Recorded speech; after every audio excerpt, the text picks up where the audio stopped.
Picture this. You're standing in your mother's kitchen on Christmas Eve, wearing an apron, flour on your hands, while 25 guests laugh in the living room. Your mother walks in, looks at the empty stove, and smirks.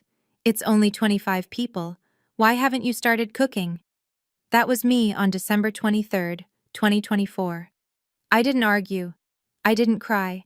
I didn't tell her that I run a $4 million company she knows nothing about.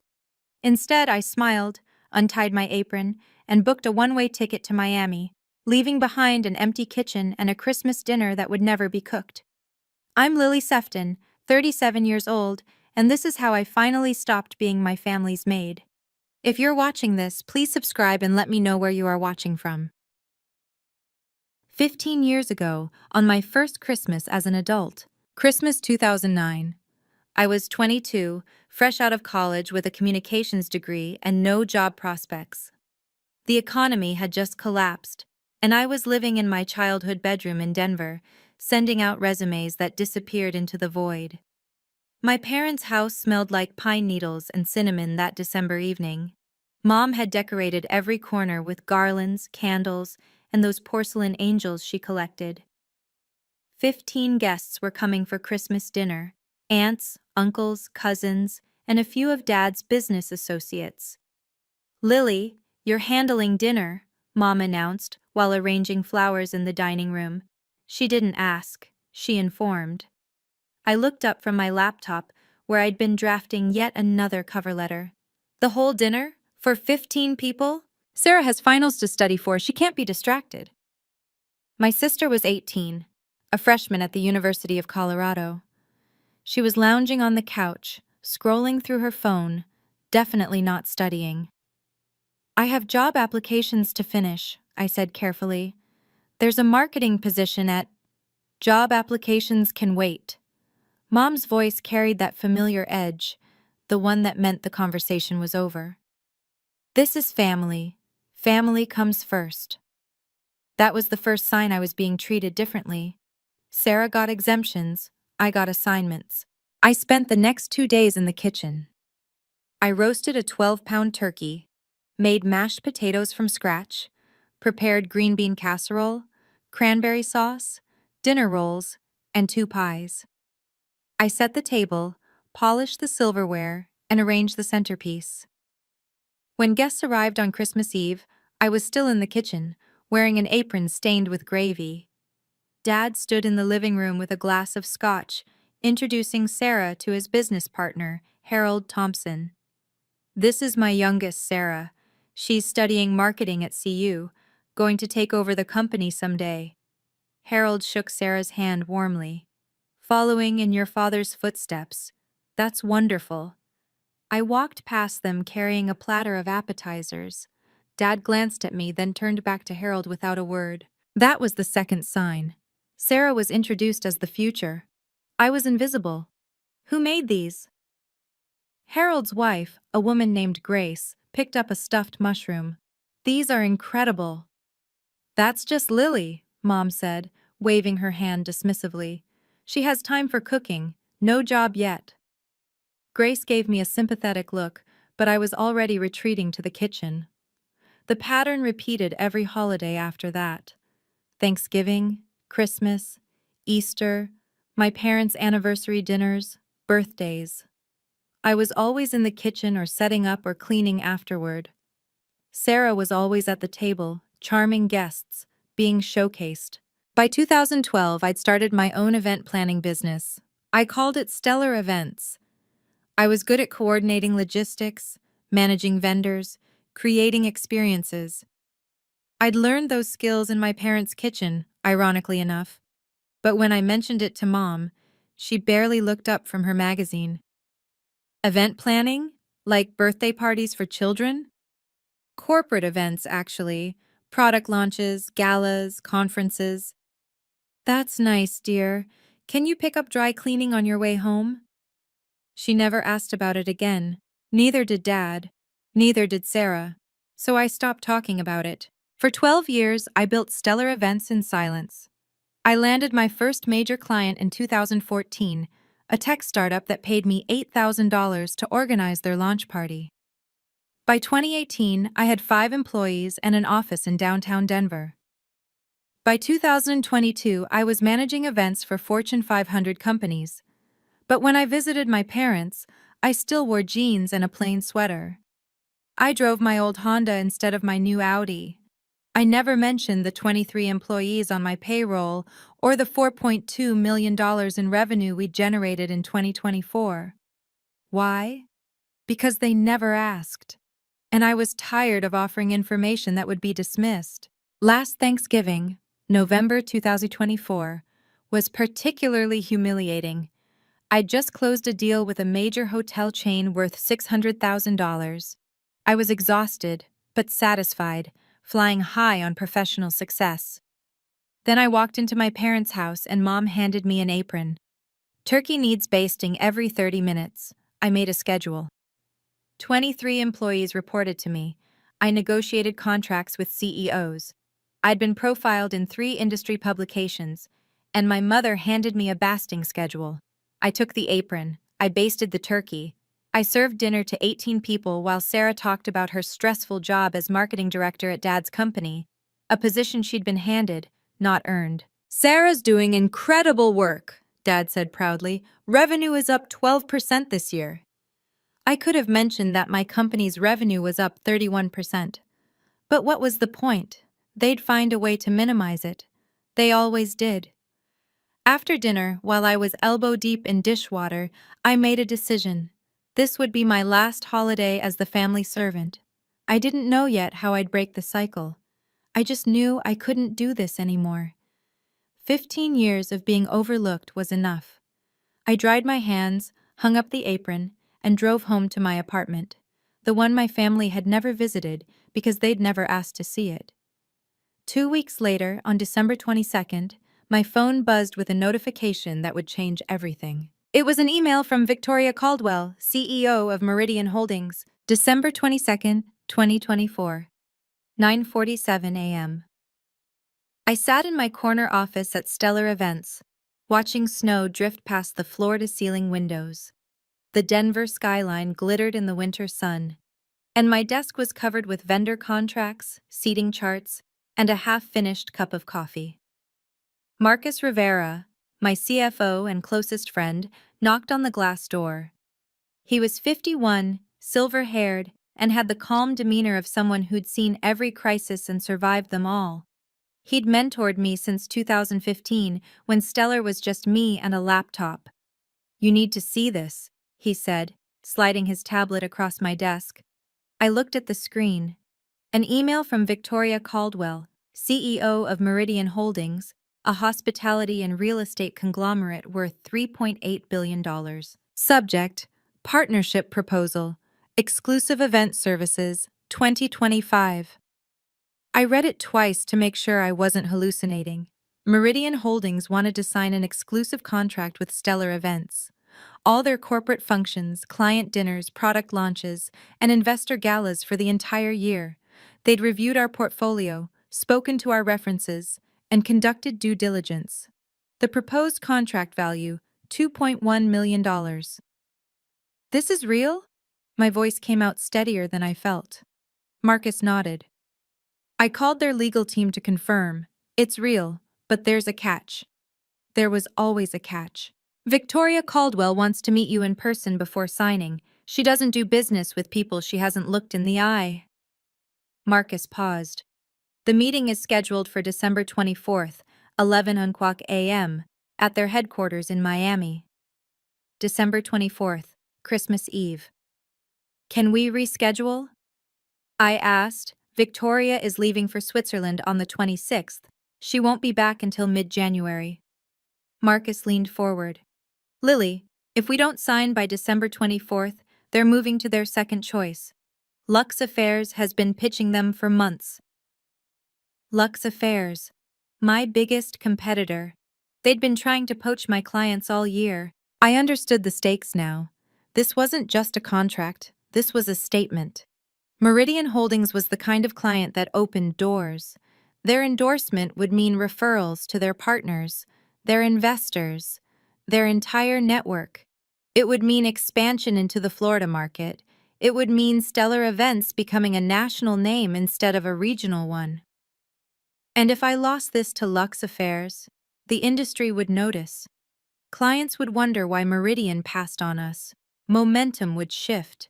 The reputation I'd spent 12 years building could start eroding.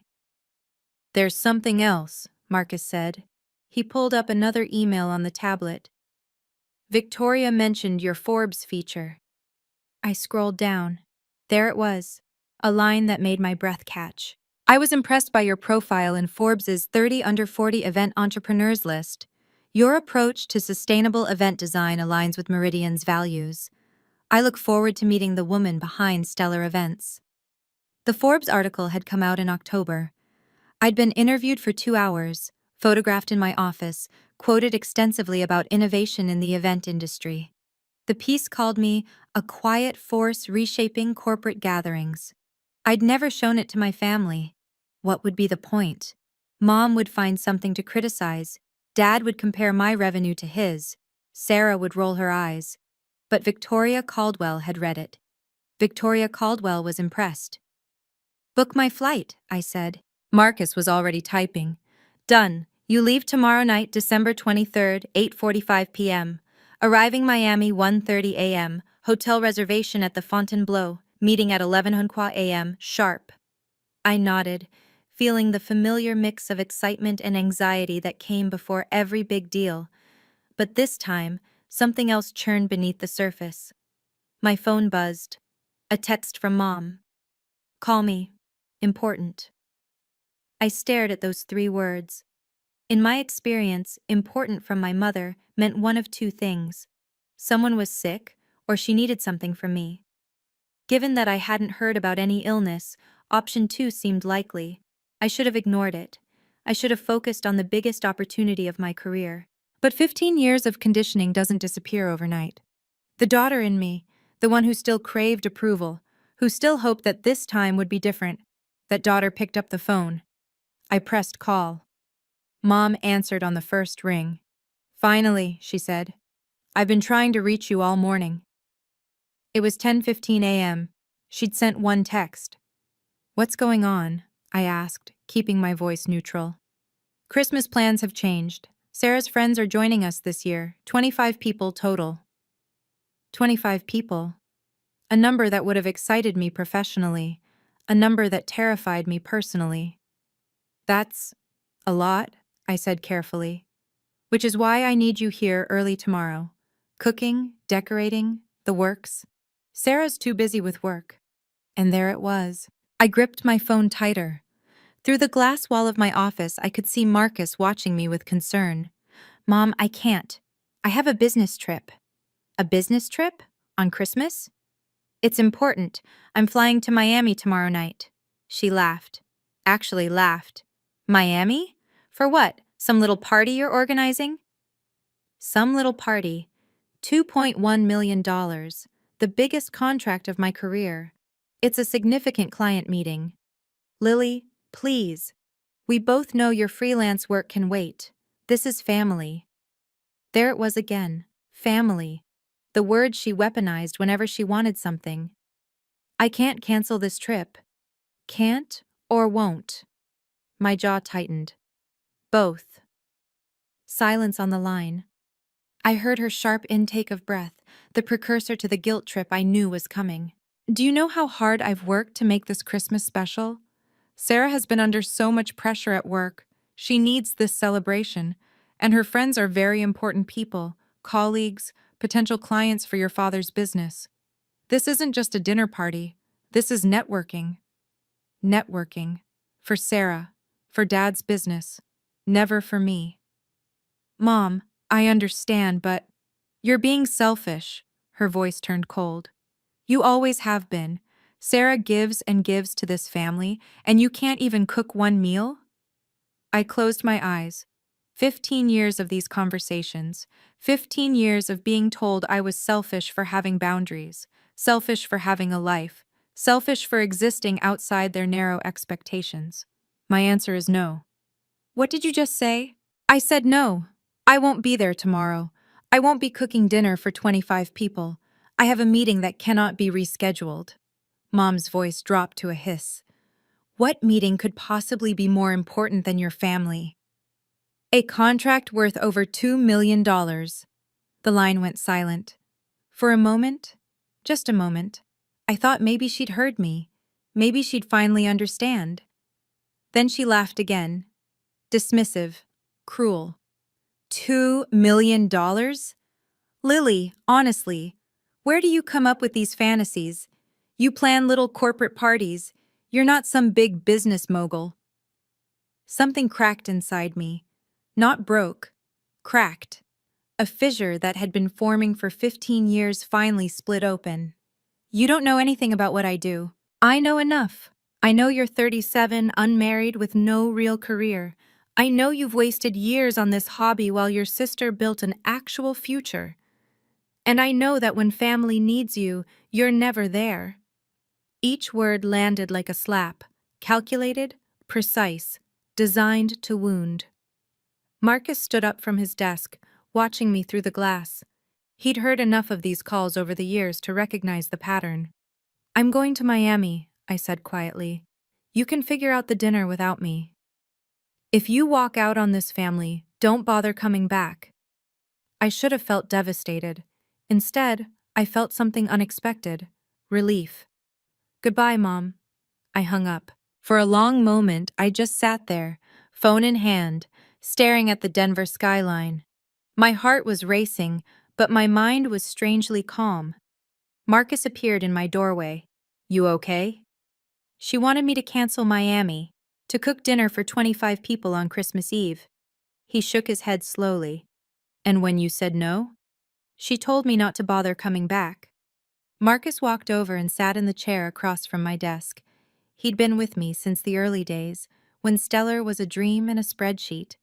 He'd watched me build something real while my family dismissed it as a hobby. Lily, I've known you for 9 years. I've seen you negotiate million-dollar contracts. I've seen you manage crises that would break most people. You are one of the most capable executives I've ever worked with. He paused. But when it comes to your family, you become someone else, someone smaller. I looked away. He wasn't wrong. This is the moment, he said. You can keep shrinking yourself to fit into their expectations, or you can choose your own path, but you can't do both. My phone buzzed. A text from Sarah. Mom's crying. Thanks a lot. You really couldn't put family first for one day? So selfish. I typed back. I have work commitments. Her response came instantly. Work? What work? You plan birthday parties, get over yourself. I could have replied. I could have explained. I could have defended myself. Instead, I deleted the text thread. Book the flight, I told Marcus. I'm going to Miami. He nodded, already heading for the door. Then he paused. Lily? You're making the right call, for what it's worth. It was worth a lot. That night, I went home to my apartment, the 2-bedroom loft in Low-High that cost $3,000 a month, with exposed brick walls and a view of the mountains. The apartment my family had never seen because they'd never asked. I packed a carry-on, professional clothes for the meeting, comfortable clothes for the plane, my laptop, contracts, presentation materials. And one more thing, the October issue of Forbes with my face on page 47. I didn't know why I packed it. Maybe as proof, maybe as armor, maybe just to remind myself that I wasn't crazy, that I had built something real. At 8:45 p.m. on December 23rd, my plane lifted off from Denver International Airport, climbing through snow clouds toward Miami. Below me, my family was probably sitting in the living room, furious at my absence. Let them be furious, I had a contract to sign. The flight from Denver to Miami takes about 4 hours. I spent most of it reviewing the Meridian contract, making notes in the margins, preparing for every possible question Victoria Caldwell might ask. But around midnight, somewhere over Texas, I pulled out the Forbes magazine. The cover featured a tech CEO I didn't recognize. But on page 47, there I was. A full-page photo of me standing in my office, arms crossed, the Denver skyline behind me. Lily Sefton, The quiet force behind stellar events. I read the opening paragraph for the 20th time. In an industry dominated by loud personalities and flashy self-promotion, Lily Sefton has built a $4 million event empire through meticulous attention to detail and an almost preternatural ability to anticipate client needs. I don't believe in showing off, Sefton says from her corner office in downtown Denver. I believe in showing up. The article detailed our growth trajectory, our client retention rate of 93%, our expansion into sustainable event practices. It quoted 3 CEOs who called me indispensable and the best in the business. And my family had no idea it existed.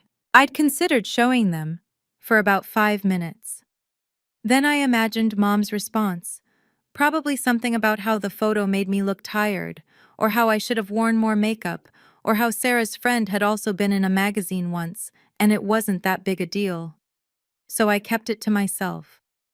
I tucked the magazine back into my bag as the plane began its descent. The lights of Miami sprawled below like scattered diamonds, and I felt that familiar pre-meeting adrenaline kick in. My phone buzzed as we taxied to the gate. A new email from Victoria Caldwell, sent at 11:47 p.m. Subject: Contract Namjar MH 2024-1223, Final Signing. Dear Ms. Sefton, just confirming our meeting tomorrow at 11 a.m. Please bring 2 forms of identification for notarization. Our legal team will have the final contract ready for signatures. I've attached our standard NDA and preliminary terms. If you have any questions, my assistant can be reached at the number below. I look forward to meeting the woman behind stellar events. Best regards, Victoria Caldwell, CEO, Meridian Holdings. I saved the email. Then I took a screenshot and saved that too. Proof. Documentation. The habits of someone who'd learned that words mean nothing without evidence. The Fontainebleau was everything I expected. Art Deco elegance, ocean views, a lobby that whispered money. I checked in at 2 a.m., collapsed into a king-sized bed and slept for 6 hours. When I woke on December 24th, I had 11 new text messages, 4 from Mom, 3 from Sarah, 2 from Dad, 2 from unknown numbers that were probably relatives I didn't want to talk to. I didn't read any of them. Instead, I showered, dressed in my best charcoal suit, and reviewed my notes one more time. At 10:30 a.m., I took an Uber to Meridian Holdings headquarters, a glass tower in Brickell that reflected the December sun like a beacon. The receptionist checked my ID and handed me a visitor badge. Ms. Caldwell is expecting you, 40th floor. The elevator ride felt endless. My heart beat against my ribs. This was it, the meeting that could change everything. But as the elevator climbed, my phone buzzed again. This time, a call from Sarah. I declined it. Another buzz, a voicemail. Against my better judgment, I listened. Lily, it's Sarah. Mom is having a meltdown. None of the caterers will come on Christmas Eve. Surprise, surprise. Dad's calling in favors, but no one can help. Victoria Caldwell is supposed to be at our dinner tonight, and we have nothing to serve. This is your fault. If you had just... I stopped the voicemail.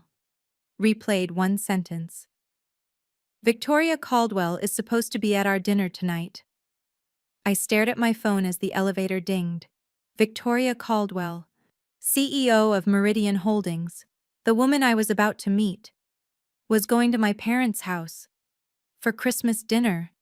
How was that possible? The elevator doors opened onto a marble foyer. A woman in a navy dress approached with a professional smile. Ms. Sefton, Ms. Caldwell is ready for you, right this way. I followed her down a corridor lined with awards and photographs. My mind was spinning. Victoria Caldwell knew my parents, or at least she'd been invited to their dinner, which meant she knew Sarah, or Dad. Someone had connected them, probably through business circles. Denver wasn't that big in certain industries. Did Victoria know I was Richard Sefton's daughter?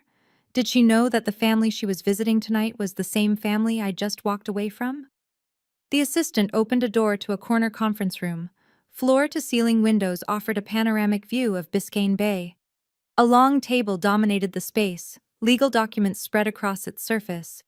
And at the head of the table stood Victoria Caldwell. She was in her early 50s, silver-haired, with the sharp eyes of someone who'd built an empire from nothing. She wore a cream blazer and pearl earrings. Her handshake was firm.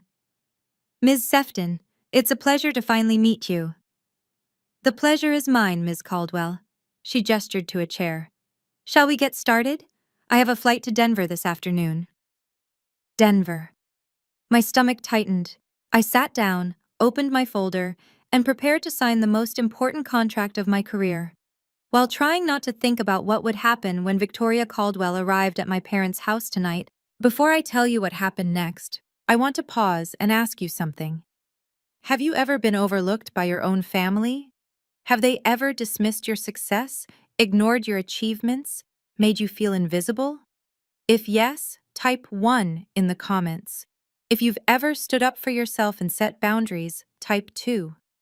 And please, if you want to see what happened when Victoria Caldwell walked into my parents' house, hit that like button and subscribe. Now, back to the story. The contract signing took 45 minutes. Victoria Caldwell was thorough. She reviewed every clause, asked pointed questions about our capacity, our vendor relationships, our contingency protocols.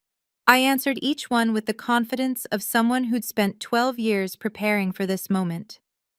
At 11:52 a.m., we both signed contract number MH 2024-1223. A photographer captured the moment.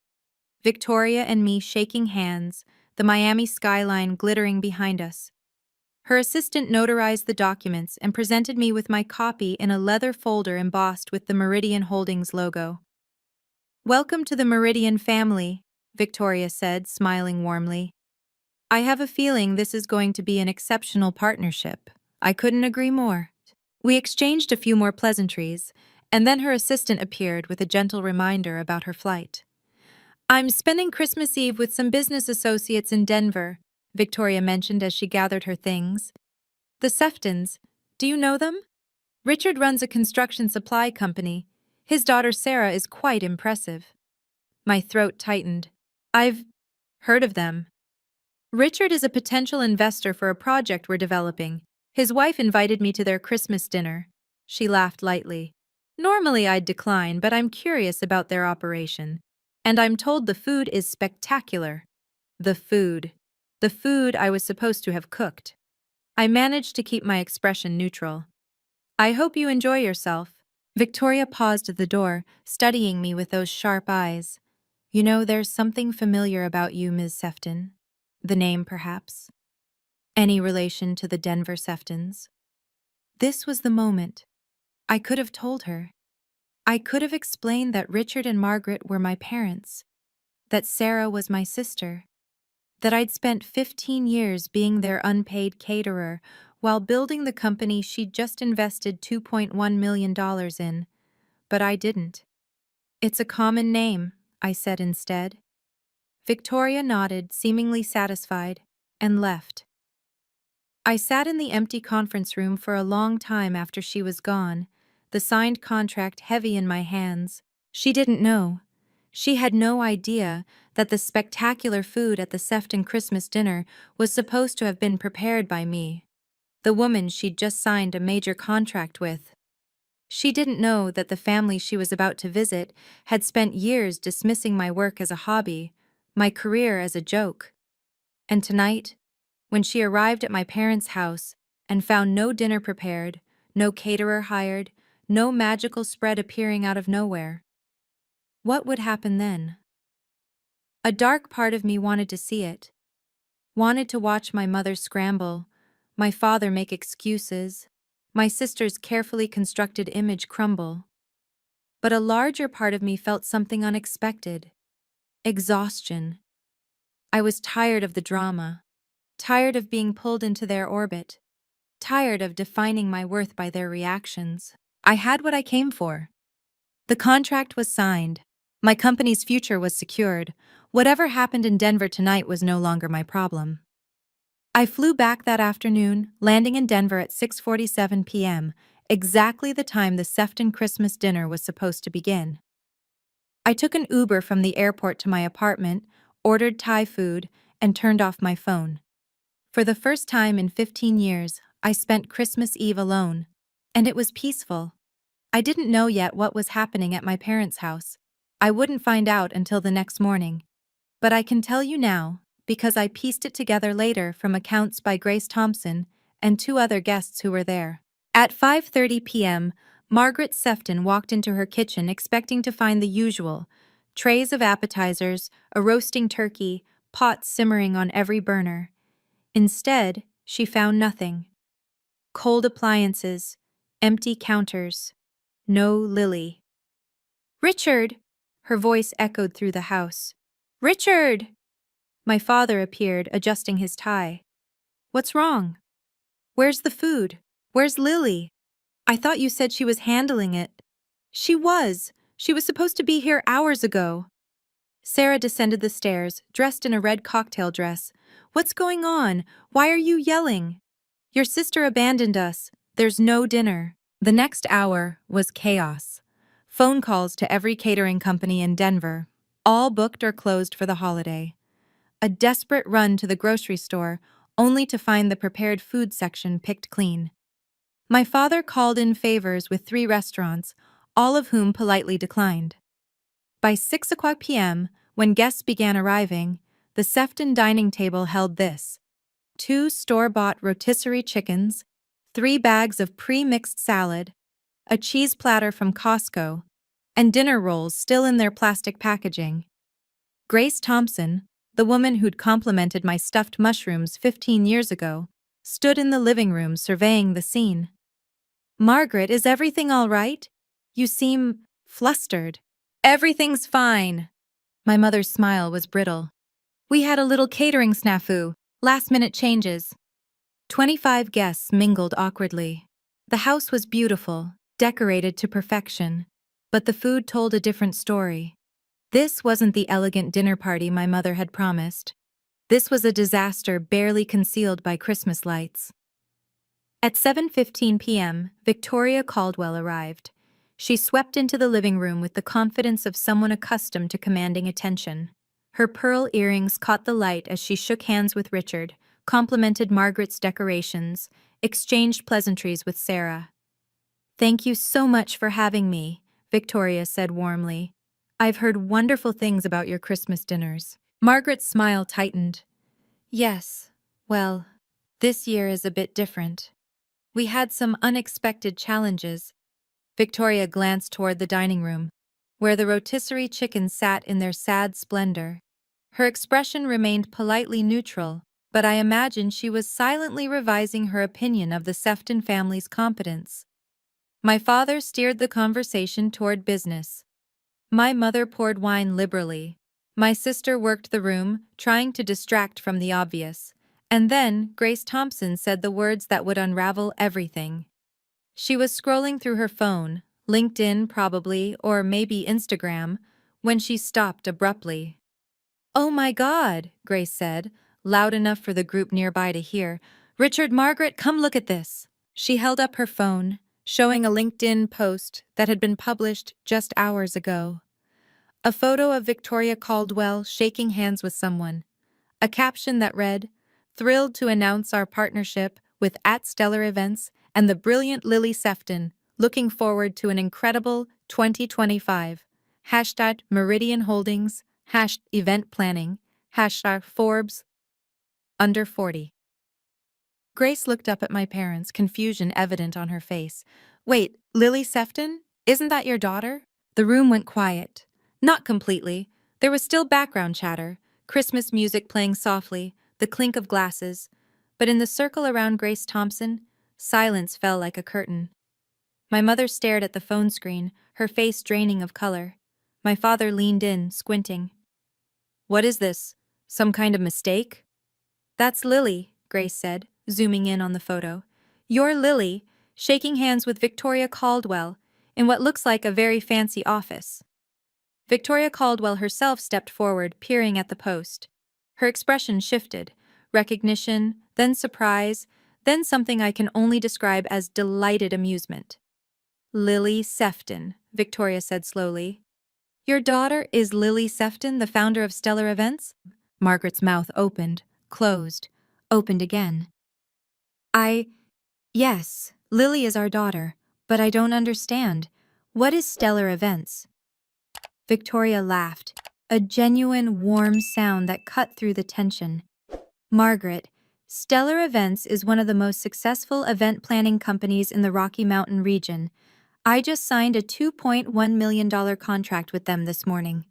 $2.1 million. The number hung in the air like a grenade. Richard went pale. 2 million? That's more than our company's annual profit. Your daughter has built something remarkable, Victoria continued, seemingly unaware of the devastation she was causing. I read her profile in Forbes last October. Absolutely inspiring. Her approach to sustainable event design is years ahead of the industry. Forbes? Sarah's voice cracked. Lily was in Forbes? Grace was already searching on her phone. Oh yes, here it is. October issue. Lily Sefton, the quiet force behind Stellar Events. There's a whole article. She turned the screen so everyone could see. A photo of me in my corner office, arms crossed, looking directly at the camera. Professional, confident, successful. Everything my family had convinced themselves I wasn't. More guests drifted over, drawn by the commotion. Soon a crowd had formed, passing phones back and forth, reading excerpts aloud. It says she has 23 employees. Her company did over $4 million in revenue this year. This quote is incredible. I believe in showing up, not showing off. My mother stood frozen in the center of the chaos, her carefully constructed Christmas falling apart around her. Why didn't she tell us? Margaret whispered, more to herself than anyone. Perhaps, Victoria said gently, you didn't ask. The silence that followed was devastating. Grace Thompson, the same woman who'd been coming to Sefton Christmas dinners for 15 years, spoke next. You know, Margaret, I always wondered about Lily. She was always in the kitchen, always working, and you barely mentioned her. Whenever I asked about her, you changed the subject. Other guests nodded, murmuring agreement. She seemed so capable, Grace continued. Remember those stuffed mushrooms she made years ago? Best I ever tasted. I should have known she'd do something with that talent. Richard's business partner, Harold Thompson, stepped forward. Richard, I had no idea your daughter ran a $4 million company. Why on earth didn't you tell me? We could have done business together. My father had no answer. Oh. Sarah, meanwhile, had gone from pale to red. She clutched her wine glass like a lifeline, her perfect hostess facade crumbling. She never said anything, Sarah muttered. She never told us. She just let us think she was— Let you think what? Victoria asked, one eyebrow raised. That she was unsuccessful? Unimportant? That her work didn't matter? Sarah's mouth snapped shut. Victoria Caldwell surveyed the room with the calm assessment of a CEO who had just solved a puzzle. I met Lily this morning. She was professional, prepared, and one of the most impressive young executives I've encountered. We talked for nearly an hour before signing. She paused. She never mentioned she was related to you. Another blow. Margaret's hand trembled as she set down her wine glass. She didn't tell you? That we're her family? I asked if she was related to the Denver Seftons. She said it was a common name. The implication landed hard. Lily hadn't claimed them, hadn't wanted to be associated with them, had kept her family's connection hidden, not out of shame about herself, but perhaps out of something else entirely. Oh my God, Grace breathed, realization dawning. That's why she's not here tonight. That's why there's no dinner. She was in Miami, signing this contract. While you expected her to cook for 25 people, Harold added, his tone coolly critical. Richard's face had gone from pale to purple. Now wait just a minute, this is a family matter. Is it? Victoria asked. Because from where I'm standing, it looks like you've been treating a very successful businesswoman like household help. And when she finally had an opportunity that mattered, a contract with my company no less, you expected her to prioritize dinner rolls over her career. The silence was absolute. Somewhere in the background, Silent Night played on the sound system. Ironic. Victoria turned to my parents with a pleasant smile that didn't quite reach her eyes. I think I understand now why Lily didn't mention the connection. Please give her my regards when you speak to her. And do thank her for me. If she hadn't stepped away from this dinner, we might never have met today. She set down her untouched wineglass. Now, if you'll excuse me, I have a flight to Switzerland in the morning. Margaret Richard, thank you for the invitation. It was illuminating. She left without looking back. The front door clicked shut behind her, and the room erupted. Guests clustered in groups, whispering about Forbes articles and million-dollar contracts, and the daughter the Seftons never mentioned. My mother sank into a chair, her Christmas party in ruins. My father retreated to his study, slamming the door. Sarah fled upstairs, presumably to cry or rage or both. And in my apartment across town, I sat on my couch with pad thai and Netflix, blissfully unaware of the revolution happening in my parents' living room. I wouldn't learn the full story until December 26th, when Grace Thompson called me directly. "Lily," she said, "I owe you an apology. I've known your family for 15 years, and I never once asked what you actually did for a living. That was wrong of me." "It's okay, Grace. You're not the one who should be apologizing." "Maybe not. But I want you to know what Victoria said at the party about you being one of the most impressive executives she'd met. Everyone in that room heard it. Everyone knows now." She paused. "Your parents have a lot of explaining to do, and I don't think the community is going to let them forget this anytime soon." A small, petty part of me felt satisfaction. A larger part just felt tired. "Thank you for telling me, Grace." "Of course. And Lily? Congratulations on the contract. You've clearly worked very hard. You deserve every success." No one in my family had ever said those words to me. It took a near stranger to say them first. Christmas night in Miami was warm and quiet. I sat on the balcony of my hotel room at the Fontainebleau, watching the moon paint silver stripes across the Atlantic. I'd ordered room service, steak, roasted vegetables, a glass of red wine. The contract folder lay on the table beside me, its weight somehow reassuring. My phone was turned off. It had been off since I landed. 15 missed calls, 32 text messages, 6 voicemails, all from family members I had no desire to speak with. But now, with the contract signed and my future secured, I felt ready. Not ready to forgive, not ready to reconcile, just ready to be clear. I turned on my phone and watched the notifications flood in. "Mom, 6:47 p.m. Call me immediately." "Mom, 7:23 p.m. Lily, this is serious. Victoria Caldwell knows about you." "Mom, 8:15 p.m. How could you humiliate us like this in front of everyone?" "Mom, 9:02 p.m. Please call. We need to talk." "Sarah, 7:45 p.m. Are you kidding me right now?" "Sarah, 8:30 p.m. You let us look like idiots in front of 25 people." "Sarah, 10:17 p.m. Mom is having a breakdown. Are you happy?" "Dad, 9:45 p.m. Lily, we need to discuss what happened. This isn't how family should operate." I read each message without emotion. The manipulation was so obvious now. The guilt trips, the blame shifting, the complete absence of accountability. Not one message congratulated me on the contract. Not one message acknowledged that I had built something worth celebrating. Not one message apologized for years of dismissal. My phone rang. Marcus. "Hey," I answered. "Merry Christmas, Lily. How are you holding up?" "Better than I expected." I took a sip of wine. "The contract is signed. Victoria was incredible." "I heard.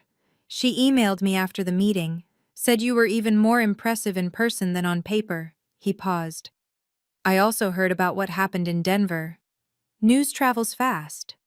Victoria's assistant sent a message to our team. Apparently, the Sefton Christmas dinner was quite the spectacle. I laughed. A real laugh, maybe the first one in days. I can only imagine. Lily, listen, you made the right call. You chose your career, your company, your future. You don't owe them anything. I know. And for the first time, I actually believed it. After we hung up, I opened my laptop and began drafting an email. Not a rant, not an accusation, just a clear, professional statement, the kind I would send to a difficult client. 2. Richard Sefton, Margaret Sefton, Sarah Sefton. Subject: regarding Christmas and going forward. I typed slowly, choosing each word with care. I signed a contract with Meridian Holdings today for $2.1 million. This is why I was not at Christmas dinner. For 15 years, I have cooked and cleaned for every family gathering while my career was dismissed as a hobby. When I told Mom I had an important meeting, she laughed. When I set a boundary, I was called selfish. I am not selfish for prioritizing my work. I am not ungrateful for having standards. I am not a failure because my success doesn't fit your definition. I will not apologize for choosing myself. I am open to rebuilding our relationship, but only under certain conditions. I will no longer be treated as the family caterer. I will be respected as an equal member of this family. My career will be acknowledged, not dismissed. If these conditions are unacceptable, I understand. But I will not return to the way things were. I will reach out when I am ready to talk. Lily. I read it 3 times, revised one sentence, then hit send. For a long moment, I just sat there, watching the waves. No one replied that night. I didn't expect them to. They needed time to process, to realize that the daughter they'd overlooked had outgrown their expectations entirely. Marcus had been right. This was a turning point. But not just professionally, personally. I finished my wine as the moon rose higher over Miami Beach. Tomorrow, I would fly home. I would walk back into my office as the CEO who had just landed the biggest contract in Stellar Events history. I would build on this success, expand into new markets, hire more staff, and my family would have to decide, did they want a relationship with Lily Sefton, CEO and founder? Or did they only want the Lily who stayed small, stayed quiet, stayed in the kitchen? I already knew the answer I needed. The question was whether they were capable of giving it. I want to pause here for a moment. If this story is resonating with you, if you've ever felt overlooked, undervalued, or taken for granted by the people who should love you most, please take a second to hit that subscribe button and turn on notifications. And tell me in the comments, do you think I should forgive my family? Or should I keep the boundaries I've set? Now let me tell you what happened next. The fallout began on December 26th and rippled outward like a stone dropped in still water. Victoria Caldwell's LinkedIn post had been shared 2,347 times by the time I checked that morning. The comments section was filled with congratulations, industry connections reaching out, potential clients expressing interest. 3 hours after Victoria posted, Entrepreneur magazine sent an email requesting an interview about the event industry's rising stars. My inbox filled with partnership inquiries, 6 in total, from companies I'd been trying to connect with for years. The Meridian contract didn't just secure our future, it announced us to the world. But in Denver, the ripples looked very different. Grace Thompson posted on Facebook that afternoon. She didn't name names, but everyone in their social circle knew exactly who she was talking about. This Christmas, I learned an important lesson. Never underestimate the people in your own family. Sometimes the most successful person in the room is the one nobody notices. The post got 287 likes and 43 comments. Several people tagged my parents indirectly, asking pointed questions about family dynamics and supporting our children's dreams. Margaret's phone began ringing. Women from her charity committee, her book club, her garden society, all calling with thinly veiled curiosity about the Forbes situation. "I heard your daughter is quite the businesswoman," one said. Why didn't you ever mention she was so successful? Asked another. My mother had spent years cultivating an image. Devoted wife, supportive mother, pillar of the community. That image now had cracks. My father faced his own reckoning. Harold Thompson, Grace's husband and Richard's longtime business associate, called on December 27th. Richard, I've been thinking about that expansion project we discussed. I'd like to bring in an event planning partner for the launch celebration. Of course, my father said, likely sensing an opportunity. Who did you have in mind? Lily's company, Stellar Events. I saw her Forbes profile, very impressive. Silence. I was hoping you could make an introduction, Harold continued. I'll reach out to her directly, of course, but I thought family connections might help. My father, who had never once introduced me to a business contact, who had spent 15 years treating my career as invisible, was now being asked to facilitate an introduction. I'll see what I can do, he said. But Harold didn't wait. He found my business email and sent a formal inquiry that afternoon. I responded within 2 hours with a proposal. Richard Sefton wasn't the gatekeeper anymore. Sarah's situation was more complex and more satisfying, if I'm being honest. She had spent months cultivating a relationship with Meridian Holdings, hoping to position Dad's company as a supplier for their Denver developments. She'd attended networking events, sent strategic emails, positioned herself as the family's business ambassador.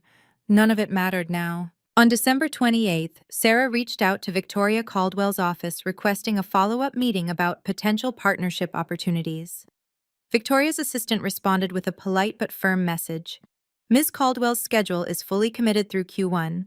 For future inquiries, please direct your correspondence to our standard vendor application process. Translation: You're not a priority. Sarah had spent years riding the wave of parental favoritism, assuming that her position as the successful daughter was secure.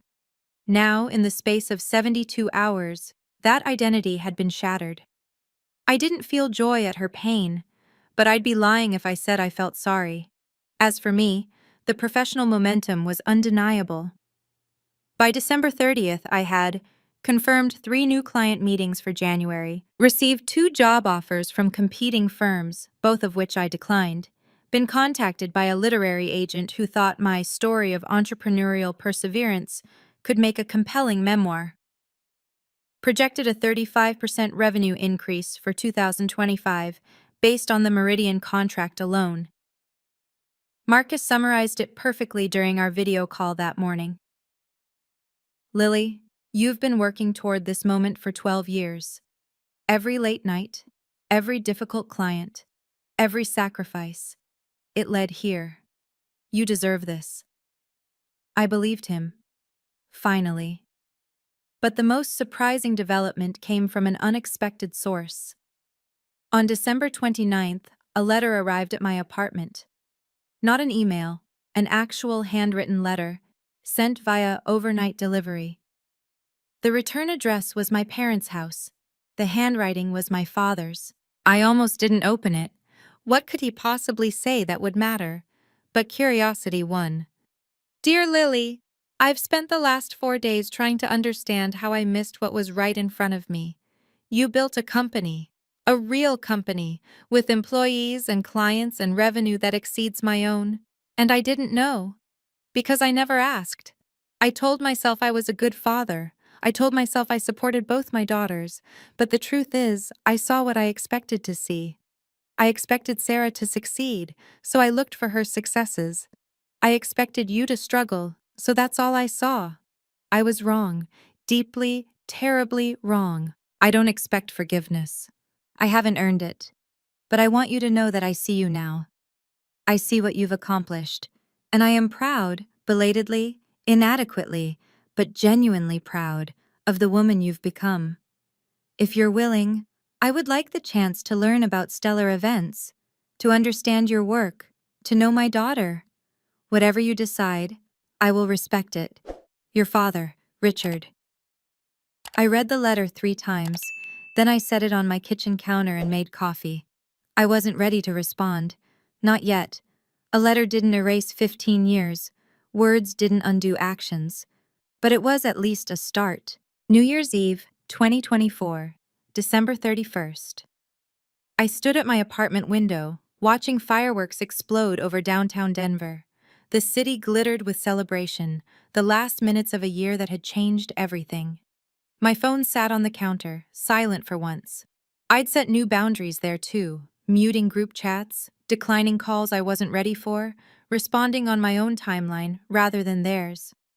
The letter from my father still lay where I'd left it, next to my coffee maker. I'd read it a dozen times in the past 2 days. Each time, I felt something different: anger, sadness, hope, skepticism. Finally, at 11:47 p.m., I picked up my phone and called him. He answered on the first ring. "Lily?" "Hi, Dad." A long pause. I could hear my mother in the background asking who was calling. He didn't answer her. "Thank you for calling," he said finally. "I didn't expect. I wasn't sure you would. I almost didn't." I kept my voice steady, professional. "But I've been thinking about what comes next." "So have I." "Dad, I'm willing to try. To rebuild something, but not the way things were." "I understand." "I mean it. No more being the family caterer, no more dismissing my work, no more treating me like I'm invisible while Sarah gets the spotlight." I took a breath. "If I come to family events, I come as a guest, an equal, not as staff. That's fair, more than fair. And I need you to actually ask about my life, not just assume you know. Ask about my company, my clients, my goals. Be interested." Another pause. When he spoke again, his voice was rougher. "I should have been doing that all along." "Yes, you should have." The silence stretched between us, filled with 15 years of things left unsaid. But for the first time, it didn't feel hostile. Just tired. "Your mother," Dad said carefully, "is struggling with this. She's not ready to admit she was wrong. Not yet." "I know." I'd received no letter from Margaret, no voicemail, just a single, brittle text. "Happy New Year. Hope you're well." Performative politeness masking resentment. "Give her time," Dad said. "I've given her 15 years. He had no response to that. "I'll come to dinner next week," I said finally. "Sunday. But I'm coming as a guest. Someone else can cook." "I'll order from that Italian place you used to like." A small thing, but a start. After we hung up, I stood at the window and watched the clock tick toward midnight. In a few minutes, it would be 2025. A new year, a new chapter. Victoria Caldwell's contract was signed. Harold Thompson's proposal was in my inbox. Entrepreneur magazine wanted an interview. My company was poised for its biggest year yet. And my family, the people who had overlooked me for so long, finally saw me.